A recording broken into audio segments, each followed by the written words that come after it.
नमस्कार शेतकरी मित्रांनो, स्वागत आहे आमच्या शेतकरी मित्र 1994 या यूट्यूब चॅनलवर. तर शेतकरी मित्रांनो, भारत कृषी प्रधान देश म्हणून ओळखला जातो, म्हणून शेतीला खूप महत्त्व आहे. त्याचबरोबर शेती हे शेतकऱ्याचे खूप महत्त्वाचे उत्पादनाचे साधन आहे.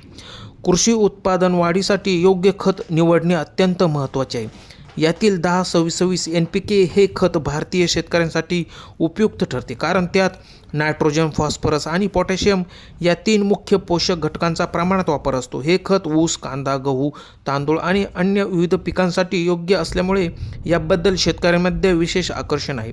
10-26 खताचे प्रकार, फायदे, किंमत आणि विविध पिकांसाठी वापर याबद्दल सखोल माहिती घेणार आहोत.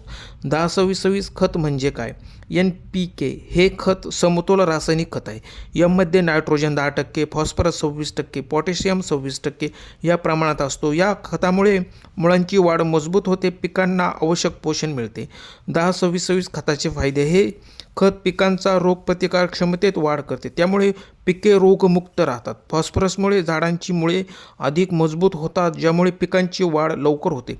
पोटॅशियममुळे उत्पादन क्षमता वाढते. नायट्रोजन घटक पिकांच्या हिरव्या पानांसाठी ताजेतवाने ठेवतो. तर शेतकरी मित्रांनो, हे खत फुलांची संख्या वाढवून पिकांची गुणवत्ता सुधारण्यास मदत करते. तर शेतकरी मित्रांनो, 10-26 खताची किंमत साधारण 50 किलो पिशवीसाठी 1200 ते 1500 दरम्यान किंमत असते. 10-26 खताचे वैशिष्ट्य. हे एक भारतीय बाजारातील एक प्रमुख खत ब्रँड आहे, जो उच्च दर्जाचे खत शेतकऱ्यांसाठी पुरवतो. तर शेतकरी मित्रांनो, धन्यवाद.